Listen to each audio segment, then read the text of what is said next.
Welcome to CAM Radio, an ahead of the curve initiative by Cyril Amarchand Mangaldas, bringing you every Friday the latest in legal and policy. Stay tuned, enjoy listening.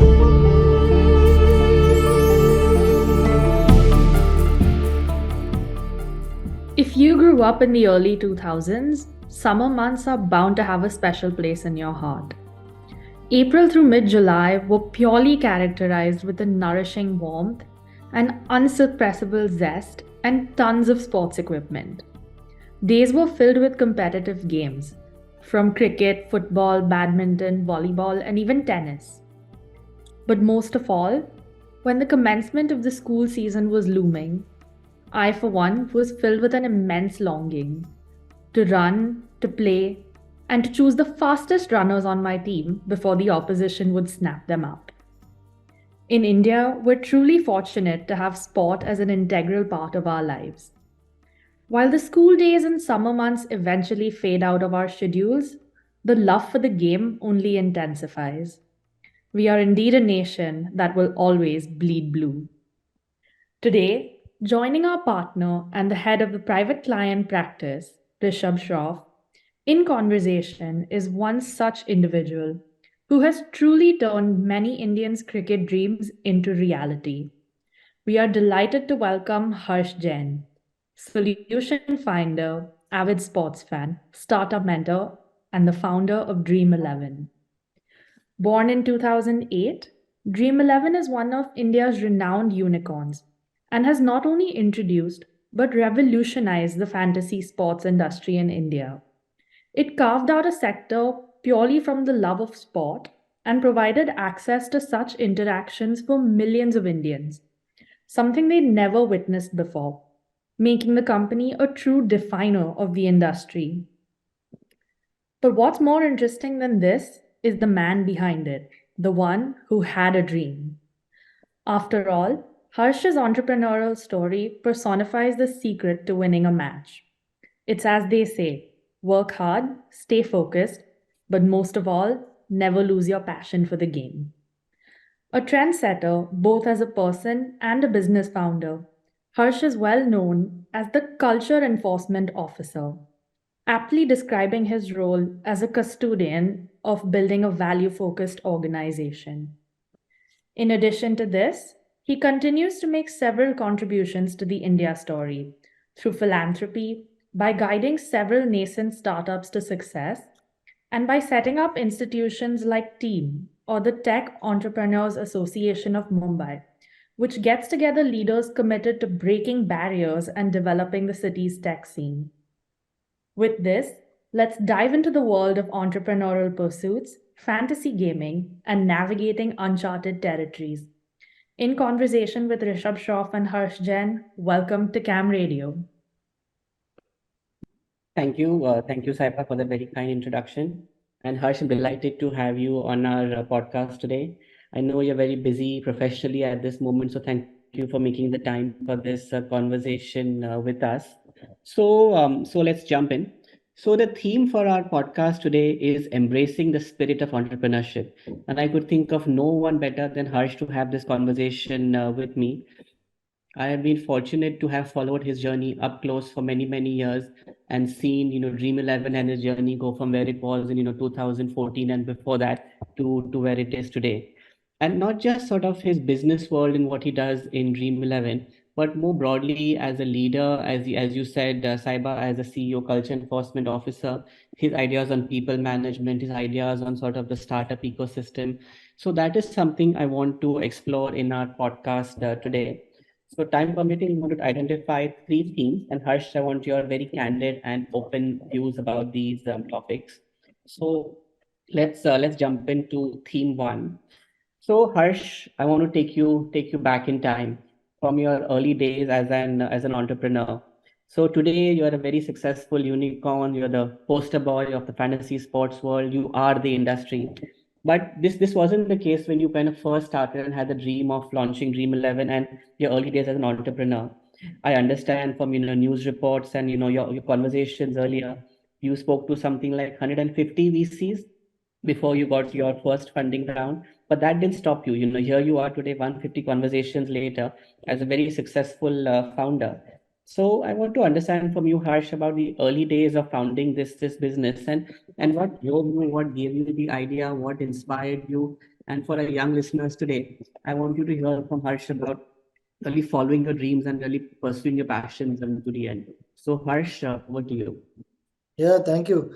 So first of all, thank you for that overtly flattering introduction. I'm sure I didn't deserve that much praise. Very small one, Harsh. Nothing flattering. It's all Uh, true. but, but yeah, Rishabh, you've been there from the start, seeing this journey.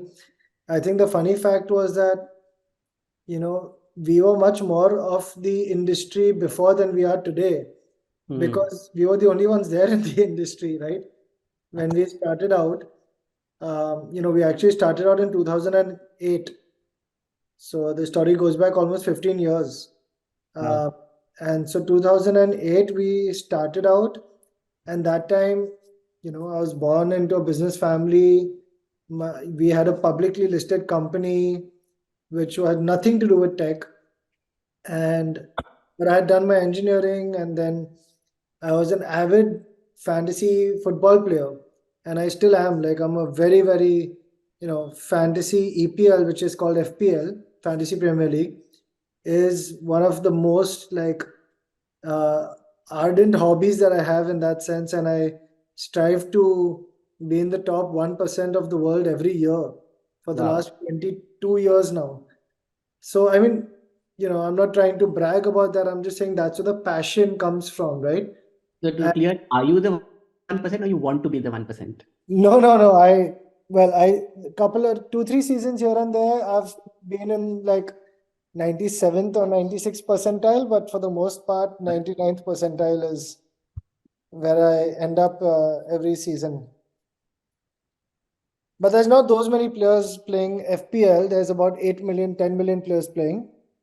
We have a few more on Dream 11, but it's a very, very hardcore group of people. I mean, millions of people that play FPL. So that's where the, real passion comes from. And that's when I moved back in 2007 from university. I was doing my engineering from UPenn in Philadelphia. And when I came back, IPL was starting. And so when IPL was starting, I went looking for fantasy cricket Hmm. for all the maybe mid 30s to mid 40-year-olds on this listening to this. You might remember something called Super Selector back in the day. And so I went looking for Super Selector, but ESPN Cricket Info had shut that down. So it was like literally the right product, wrong timing. And there's so much that's not said about timing and luck when it comes to entrepreneurship as well, right? I think that if I was to start Dream 11 all over again today, not having a fantasy sports industry, introducing it in India for the first time now, I think I would still have like a single digit percentage chance of making it here. Yeah. And that's just, there's so many things that have to happen at the right time, the right tailwinds, and also so many headwinds and, you know, existence crisis that have to be avoided just at the right time for someone to be successful. So timing plays a huge part. I agree. And you said one very important thing earlier as well. You said some things have to happen, but some things didn't happen as well. And one Yeah. thing which happened is you didn't go into your family business. So I know you mentioned as a listed company, and I know your father runs a very successful family business as well. So coming back in 2000, 2007, 2008, you had the option to go into that, but you chose, I guess, a path less traveled, something more, along your own steam. And here you are today, almost 15, 20 years later, as a very successful founder. But when you made that choice about not going into your family business and doing something, like you said, that time with nobody else in the ecosystem doing anything even remotely like this, what was going in your mind and what made you choose that non-family business? Well, honestly speaking, I I was really bored at the family business. I joined that first, but it sounded very cool. We were working on an SEZ project, Special Economic Zone. And Hmm. so it was like playing SimCity in real life, right? But Nice. but when I joined, I realized these are like 20-year projects. Now, as a 22-year-old coming out of school, getting straight into a 20-year-old project is not very exciting, Yeah. because like the whole way people look at things as a 10, 20-year project is completely different, right? Like it's like there's no urgency, no rush, no hustle, right? And that was not meant for me. And so being an engineer, being a huge sports fan, gaming guy, I just wanted to do something I loved. And I didn't actually go looking for entrepreneurship, though I was very inclined towards entrepreneurship. At that day, in those times, 15 years ago, entrepreneurship wasn't sexy, right? It wasn't cool. Mm. And as you know, the way it is today, it wasn't celebrated. Entrepreneurs that started a business and failed were called failures. They were not called like, oh, people who've had the guts to try something and I've learned a lot of lessons I've, valued. They were actually failures. And so I used to have this list on my phone. I still have it someday. I can show you. I used to have this list on my phone of like 100 different business ideas. Random stuff, right? Just living day-to-day life. So I was always keen on like new ideas and doing something. And then when the IPL started, I went looking for fantasy cricket and it didn't exist. And that thought of the fact that India with a billion sports fans did not have fantasy cricket, where I came from a market in the US and UK, having studied there for 6 years, where fantasy football was life for football fans. Mm. That thought just never left me. And so after a few months of thinking about it day and night, I was like, I mean, I just want to try to do this in India. We have to have it. I think you got a very right idea. I remember also from my English boarding school days at rugby, all my kind of friends were obsessed with fantasy football, and every Yeah, exactly. between library sessions or whatever, they were like jamming with the laptop or that time desktops about this. And I think you picked the theme and the market for it very well. And like you rightly said, all things came together to make it happen. You didn't mention your social media agency startup in 2010. So Dream 11 was a parallel thing to that in 2010, and then you kind of dived into Dream 11 after, I guess, you sold that, right? Is that a Yeah. correct Well, read? yeah, just a small gory detail was that, 2008 we started out. I got money from the family, had to, somehow convince my dad also to put in a very large sum of money, crores into a 22-year-old's, crazy venture. But, after the Marwadi mother intervened and helped out there, saying, कि एक ही तो बेटा है, so there's a proper sitcom style scene in my house. And then we actually took that money, and the whole world was right. It was a bad idea. It was a bad business model, a bad idea, didn't work in India, couldn't copy a Western format and a Western product and just bring it to India and expect it to work. So we actually burned through all the money in 2 years and then had a team of about 40 people on Dream 11 with nothing to show. And so at that point, to keep the dream alive, if you excuse the pun, what we did was we took 35, I think, out of the 40 people. And then Bhavit, who's my co-founder, my friend from school, we both had started this together. We put 35 people on the agency side to create a servicing agency which would earn some money. And we would make money on servicing. And then the 5, 7 people left behind would continue working on Dream 11 and pivoting and finding a new business model. So that went on for 2 years. So 2 years we crashed and burned with Dream 11's initial product, which was season long, free to play, ad driven business model. Then 2 years we kept pivoting, Dream 11, trying to find a product that will work. And we started making money on Red Digital, the agency. Then when Dream 11's final pivot started working, which is what you see today, the per match fantasy sports freemium version, Then we quickly sold the agency and said, okay, we don't want to do this agency stuff. We were product guys. So then we sold the agency for a few crores and put that money back into Dream 11 and then continued from there. So it took us 4-5 years to find the basic product market fit that you see today, the product coming out from.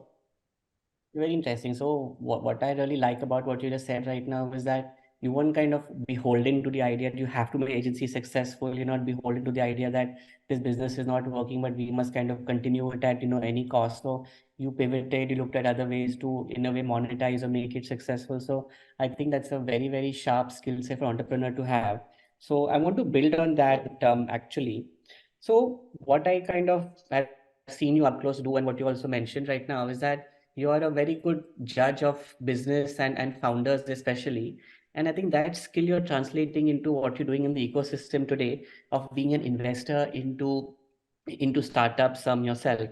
We were discussing that you're very active in tenacity ventures, where the mission statement I'm quoting directly is where you're backing founders who have tenacity. And what you described to me right now is exactly that. So let me now switch from Harsh, the unicorn founder, into Harsh, the investor, and say that if you see, I don't know, a mini Harsh, or you see a mini entrepreneur, somebody with big dreams but small bank balances, what goes into your mind about, should I invest my money, the fund's money, should I, back them, should I work with them? What goes into your mind? So for example, you mentioned in your earlier statement that you have a list of 100 ideas you wanted to try. Suppose somebody came to one of those 100 ideas, would you invest into them? So what does Harsh the investor look for? So I think first of all, I don't do angel investments because honestly, and Rishabh, you'd know this personally also. I literally don't have enough hours in the day to just finish my own work. That is So I just don't get time to invest because investing is easy, right? But then you've got to follow up, you've got to give your time and help to those people that you've invested in. You've got to be able to get an exit. I just don't have time to coordinate that, to actually do that. So what I did was instead I became an anchor LP. I invested in to start up a fund named Tenacity Ventures. It's run by two very able guys, like great guys, Rohit and Gaurav. They're the managing directors, and I'm just an investor there. But I think we also invest as a corp dev team from Dream Sports. We also invest in entrepreneurs in sports and sports related fields. So I can tell you at least what I would look for. I would look for, honestly, early stage is just team and TAM. And by TAM, I mean total addressable market. It is literally not that much about the idea. Obviously, the idea has to be something that piques your interest and that solves a problem for a very large addressable audience. Because the larger the market, the more you can get away with making mistakes. I'm a first hand example of that, where because the market for cricket and fantasy sports essentially was like 1 billion people in India, we could get away with going wrong for 4-5 years, making a ton of mistakes, and still having the ability to come back. If your market is small and you go wrong, you can die very quickly. So I think the total addressable market for your idea has to be very large, and the team has to have a very core reason of why they're working on it. It can't be because the market is hot or this is a cool buzzword of 2023. Like, oh, I want to do AI because, Gen AI is blowing up, so I want to do something in AI. I would never invest in that, right? I would invest in the guy or the girl who, has been thinking about this problem for like years, has been working on this problem for years in some way, and maybe AI is finally the tool that unlocks the capability of that idea to blossom. I would invest in that person, right? Or I would invest in a person who has years and years of AI, deep experience in AI, and who was working on machine learning and AI for many years, and is now able to build LLMs in a way that, people who are just jumping in will never be able to. So if that helps, for me, it's always about the team and the TAM and really the problem that they are trying to solve. Are they super passionate about it? Interesting. So you place a very, very high premium on the founder and sort of his credibility, his experience, his passion ultimately. And really that is the kind of deciding factor you will do to in a way sign or approve the check by whatever sort of structure sort of in place. Yes, I mean the like for early stage for sure. I mean for mid stage and late stage, you've already proven that by having years and years of entrepreneurship under your belt for in that company, and then it's a little bit more about your numbers and vision and growth and all the fun stuff comes in of like contribution margins, gross profit, and unit economics. But I think early stage is about the founders and their grit and passion, which is why we named it Tenacity Ventures, because tenacity is what it's about initially. And because every founder, and I can say that personally, over 15 years is going to have a roller coaster with a large number of ups and downs and loops and crisscross. Everything that can happen will happen, everything that can go wrong will go wrong. And finally, like tenacity is the only thing that will keep you going. So if you're not deeply passionate and if you don't care about the idea more than just a business logic, then I don't think you'll make it. Well, that's very good advice. And I think we should also find a way to bring out your expertise in sort of how you see in the funding ecosystem also evolve. I think we can bring you back for a investor masterclass on what somebody like Harsh would look for, looking at early stage to late stage. So giving me some ideas for a future conversation. Let me now go. I think a lot other VCPs would be way better than in that than I would be. I thought of an idea when you were talking as well. Like you said, you don't have any time to look at, deep investing and look at evaluating, balance sheets and startup, etc. That's kind of what the team is doing. But I still think an hour with Harsh Jain is more valuable than having 100 conversations with VCs. So your real No, asset class you it's have Harsh is time. So monetize your time. no, it's just about investing. Like honestly, it's going back to the core principles that honestly we are all investing in people. Hmm. Right? You can have a great business and a wrong person can really take it sideways, right? Or you can have a very simple, basic idea, but the right founder can just out execute everyone and make something amazing of it. Like most of the ideas that, maybe I can ask you a question, Rishabh, and I have never got a good answer for this. Hmm. It's a tough question. What's the, can you think of an original idea that's worked at scale, that's scaled up in India tech? Original idea that scaled up. Original idea, right? Like not something that's inspired or, copied or anything from the West. Copycat idea. Like honestly, I can't think of any original idea.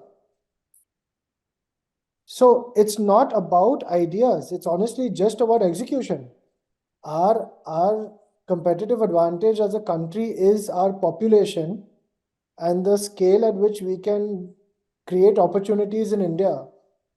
And so honestly, the entire logic for investing for me is invest in people that can out execute everyone, because and use India's advantages of high scale, because you're not going to get high ARPUs here, high average revenue per user. You're going to get high scale and you're going to get low ARPUs. And you've got to be able to execute within those constraints. The only good thing I'm hearing right now is that, you asked me that question about what original ideas over here. I am very fortunate that I don't have to answer that question and come up with ideas on my own.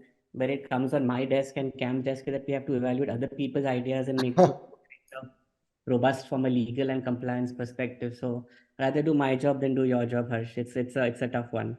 I can guarantee you that right now, I 100% agree that l- lawyers and consultants are the ones who will stably do well, amazingly well always. Entrepreneurs will have many more ups and downs. No, of course, because lawyers thrive in crisis, lawyers thrive in uncertainty. We don't like stability. We like disruption. We like innovation. So that's what firms like us are built on and thrive on. A Yeah, very yeah, stable absolutely. economy, a stable ecosystem is actually very boring for us. Top line, bottom line both get hit in those situations. And honestly, that's what we've been throughout our 10 businesses. We now have like 10 portfolio companies. That's why we've been using you guys so much, is because of the fact that there is a lot of legal certainty required in so many businesses, and we do need like law firms like yours who can come and provide entrepreneurs with the answers they need on, like, whether stuff is kosher or not, what we can do and cannot do. I agree. And actually, one thing you said to me many, many years ago, if you remember, we had done a session to all the partners where you and, for example, the Policy Bazaar founder and all were there. I Yep. think my father asked you guys the question, how does, a startup founder like you look at risk? And I think it was you who said that risk is ultimately, if the company shuts down, fine. As long as you don't go to jail, that's what matters. So, like you said in the start, failure is now a good thing in India. It teaches you something, gives you some fuel for the next round as well. So I think that culture shift is what you rightly identified earlier. That failure of a company shutting down, the business failing is not a bad thing anymore. Don't go to jail, that's about it. But I think failure is now a very acceptable part of society today. And I And think see, you have finally, acknowledged like, that. the risk is like I said, and I fully stand by that. That look, non-criminal risk, right, is Mm. basically a founder and entrepreneur's biggest competitive advantage, because there's, usually founders who are disrupting things have some level of risk attached to what they're doing, by just, virtue of disrupting an industry. Usually there is no black and white law yet for what they're doing. Are basically But monetizing the gray. You found opportunity, you found something that's which is right. maybe an unaddressed need of the market, or maybe whatever name called a gap in the law. And Yeah, you're I mean, look at Uber, look at Ola, look at Airbnb, look at, all these things didn't actually, it was a disruptor. There was nothing in the law that allowed you to, do ride sharing, or that allowed you to rent out your home, or that allowed you to do so many of these things that have changed the world. yeah. So I think that for entrepreneurs, risk is a competitive advantage, as long as, there's a certain tolerance of risk, right, even for entrepreneurs, for most entrepreneurs. And Like, that's also one of the reasons in India that I think that you see that, if you go to the Western world, you'll see, Indian entrepreneurs doing very well. You'll see all kinds of nationalities as entrepreneurs doing very well. In India, I think I don't know a single non-Indian tech founder unicorn, I think, right? Out of the mm, 100 that are there, I think that all 100 are Indians. And I think that's also not random. It's because we have a very unique market, and you have to be able to navigate these risks. And honestly, growing up in India, it's just part and parcel of working in India. And I think that these opportunities become our greatest competitive advantage as Indians. including in big businesses, most of the CEOs of large companies, both in India and US today, are Indian. That's And right. I'm sure from your list of 100 unicorn founders over here, the vast majority would be Gujarati Marwadi. So not to be classist over here, but keep the Gujarati Marwadi flag flying high. Well, that's just because of that dhanda ability.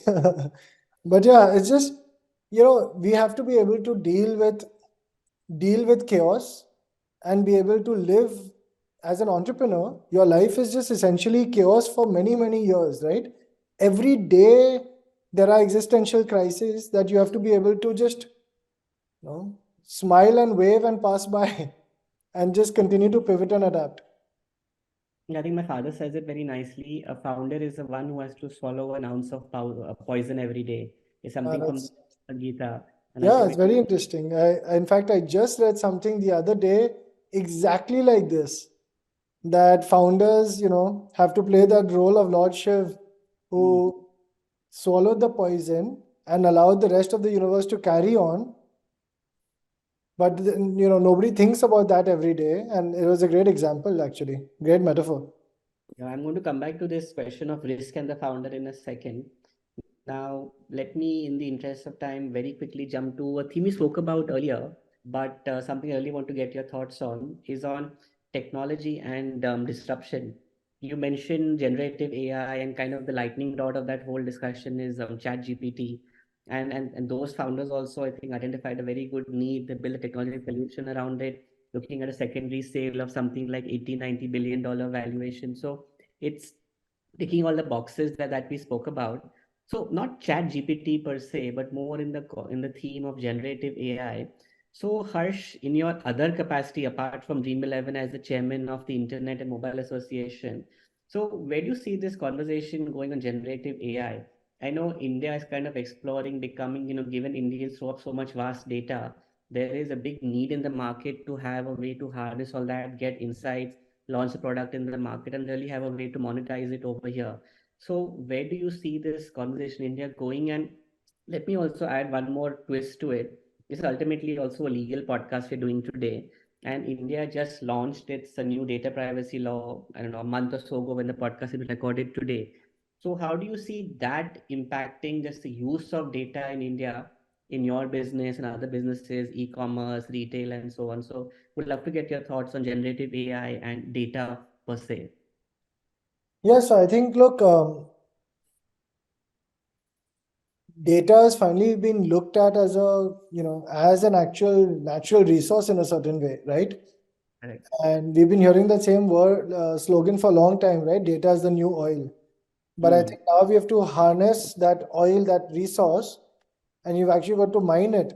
And I think it's very important for the government to put some regulations around it, because otherwise, in today's day and age, the world is very flat, and essentially any generative AI company that has millions and millions of users in India can be mining all that data without any kind of government regulations or interference. But I think DPDP, your data privacy laws, your Digital India Act, all these things are very, very required for India to protect its data and to protect its citizens from harm. So Correct. I'm a very staunch believer in that what we're doing is the right way to go ahead. My team is also still studying the act in detail. It's Hmm. pretty lengthy, and I'm sure that there will be. I think they're open to feedback from industry. They've been very open to getting all the feedback and actually working on it, which is great to see. So I think that these things are going to help digital India in a very, very big way, and are going to enable more Indian entrepreneurs to compete and not allow for all our data to be mined and used by multinational corporations. Hmm. So I think this will help Indian entrepreneurs most of all. And I think that it'll keep all our data within India. I think we're moving to a day and age where all our data is not going to be allowed to be stored in non-India clouds. It'll have to be stored in India. It'll have to be used in India by Indian companies. And I think that's going to add the competitive advantage for India. But I'd also like to say that I think I would love to see India progressing more rapidly on Gen AI and LLMs. And I think the world has, the Western world with OpenAI, Bard, with Google, Amazon, all of them, right? They're actually progressing at an exponential pace with Gen AI. And I think it's very important for Indian entrepreneurs to be able to catch up to them, or to at least be in that race. I haven't seen anyone really being able to like stand up and say that we're in that race as well yet. Yeah, I kind of agree with that. And use that analogy of sort of mining the richness of data.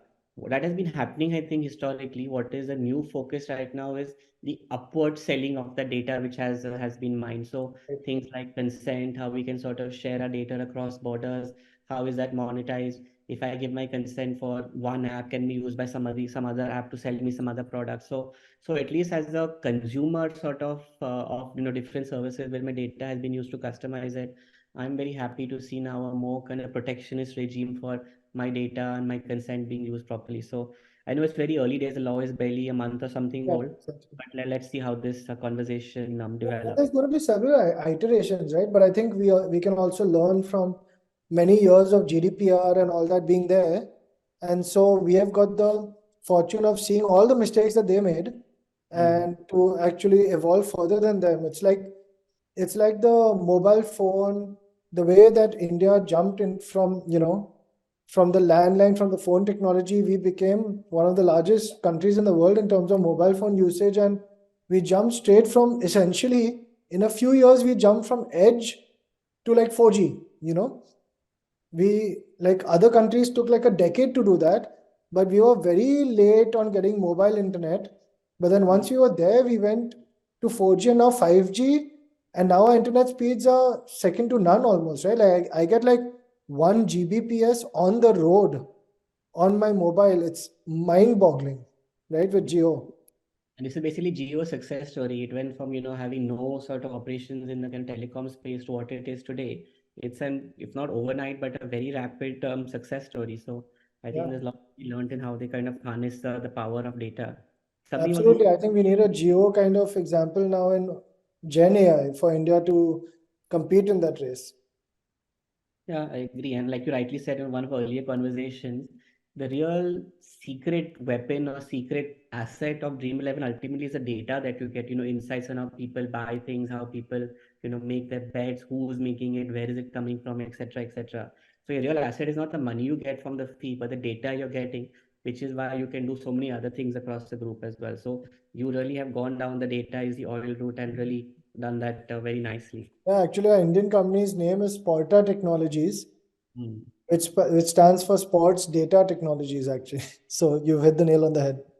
Like, so Harsh is basically a data unicorn. Fantasy sports is just the current manifestation of that too. Again, go Yeah, down the genesis. sports This is, data. Yes. yeah, correct, correct. And which is why the sporta empire sort of is so vast across many verticals, but the asset is built on is data. So I think Right. let this thing develop, and we're going to look at this again. Let me now, lastly, Harsh, talk about Harsh the person. We got kind of snippets of it when we were chatting right now, but I want to kind of double click on Harsh the boss and Harsh the person right now. So let's leave all your Dream 11 and business and all that stuff aside. What I've always seen Harsh do is always is Harsh 2.0, 3.0, 5.0 going on. You're always working on improving yourself, the people around you, the business. For example, I know you're very concerned about your healthcare routine and your diet and the food and just maintaining yourself no matter what's happening in the business world. I know you're very active in philanthropy along with Rachna as well with Raksha Foundation. I know you're promoting like Saiba was saying earlier, team to showcase Bombay in its kind of full glory.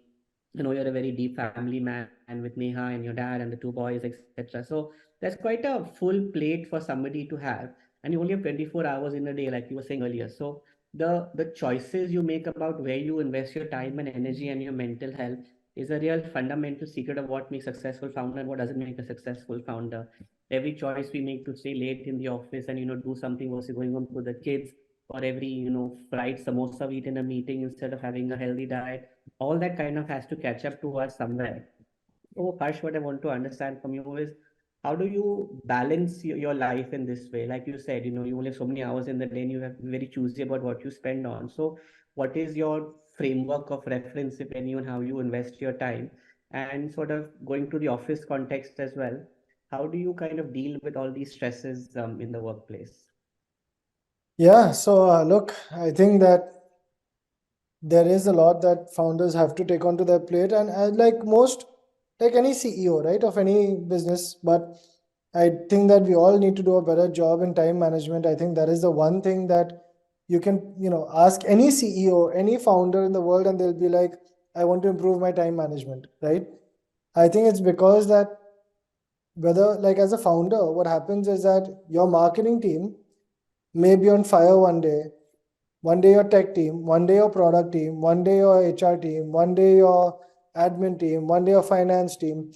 The problem actually is that you have to be there firefighting with them all.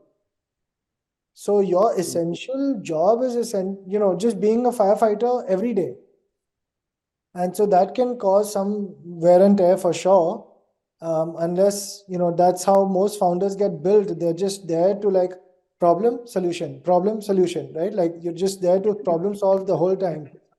Good Which channel. actually on the, sorry? Do you internalize the stress and sort of take it home with you, or do you No, have a sir. way I was just you gonna if say which at some which also becomes a problem on the home front, right?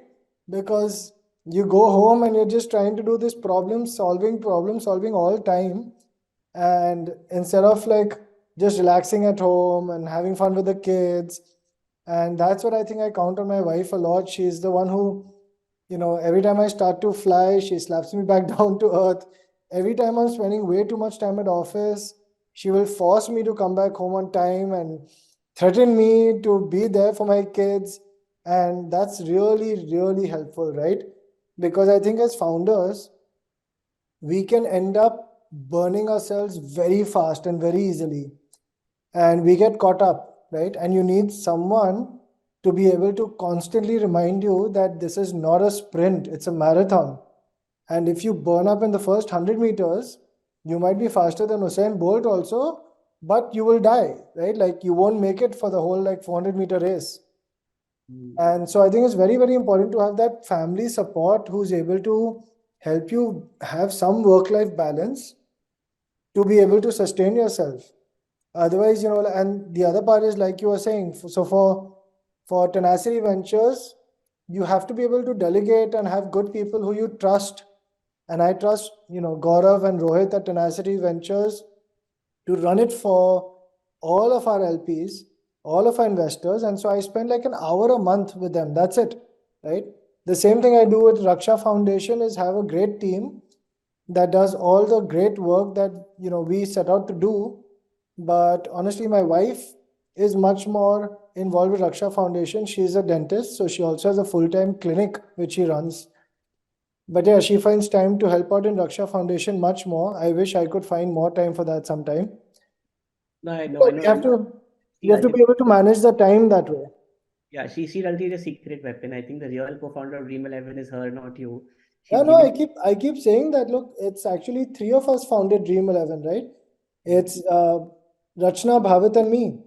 Yeah. Because honestly, the wife gets very little credit, but she's been there from day zero. And she's been my HR head for the many, many years, helping me taking EQ decisions, which she keeps reminding me I have zero. And she keeps telling me that, you need much more EQ in dealing with people. And so that's something she's constantly helping me work on. But she is the third invisible founder of Dream 11. No, I fully agree where you're coming from, and kind of seeing the similar model in my parents also. We have my dad who's kind of the brain of the firm, and you have my mom who's the heart of it. So Exactly. I know exactly where you're coming from, and the real long-term success that can come with having that kind of yin and yang combination. So Rashna, if you're listening, please keep up the good work that you've been doing with Harsh. Yeah, no, if she's not listening, I will make sure you send it to her so I get some brownie points for this. This will go down in history, so it's always have the recording for yourself. Last question for you, Harsh. So I want to understand about your title. Like you said, you're a CEO, but you're not Chief Executive Officer, but you're the Culture Enforcement Officer of Sporta and Dream 11. What does that mean? Give me some examples of how you use this role in your daily life. Look, I think after running the organization for 10 years and scaling up to a few hundred people, I started noticing that look, my job isn't to be an executive as much as it is to have culture that we've set up to continue, because I'm a real believer in the fact that if you get culture right, you'll hire the right people who will align with your vision and culture, who will work beyond they thought their own capabilities were, who will get other people like them to join and have a great time and work as a team and succeed as a team. We'll fail as a team, we'll win as a team, but we'll all have fun doing it because we're all aligned to the culture. So, we keep talking about how Dream 11 and Dream Sports, that our goal is to become essentially the world's best sports team. And so whenever we think about what is right and wrong to do, I think about what would Manchester United do as a player, right? As a team. What would the BCCI do? What would the Indian national cricket team do? And these are examples that, for example, we just had appraisals at Dream 11 a couple of months back, right? And our whole ideology is that it doesn't matter if Virat Kohli scores the most runs in a tournament. He still gets paid like a Indian cricketer. He does not get some outsized reward by the Indian cricket team. The value of his performance shows in his endorsement deals, for example, or his brand value, right? But it's very important that the team wins and loses as a whole. So I think culture is what really helps you win in the long run. And we're definitely here playing a long game. We're not, we're no longer a startup that's struggling to survive and finding product market fit.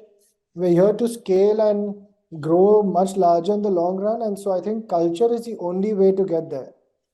And that's why we just kept the fun title of CEO, which is Culture Enforcement Officer rather than Chief Executive Officer.